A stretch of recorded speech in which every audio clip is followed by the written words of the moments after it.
You're listening to SBS News.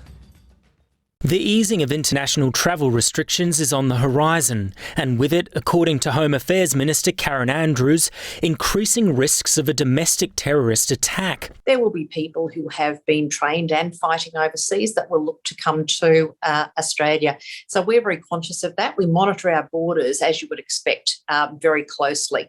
But yes, we are acutely aware of the risks that we are facing over the next few months in particular.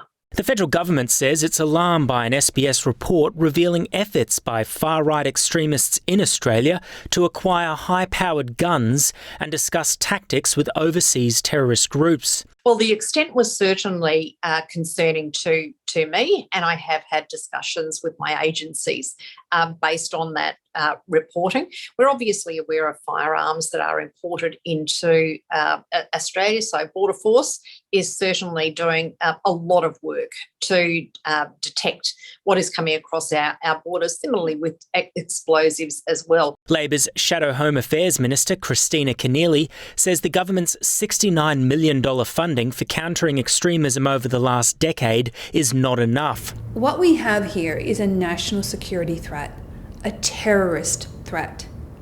We need to take that seriously.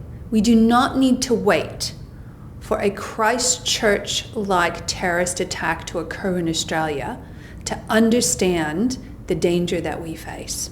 Labor is pushing to have far-right extremist groups with a presence here in Australia listed as terrorist organisations. The Morrison government has been so slow to prescribe right-wing extremist groups as terrorist groups.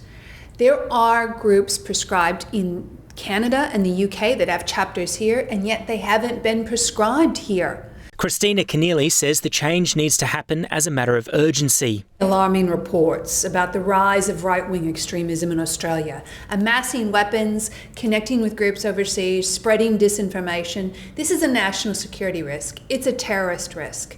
And we know that because our national security agencies, ASIO and the AFP, have been warning now for more than a year that right-wing extremism is on the rise. For Australia's Muslim community, the calls can't come soon enough.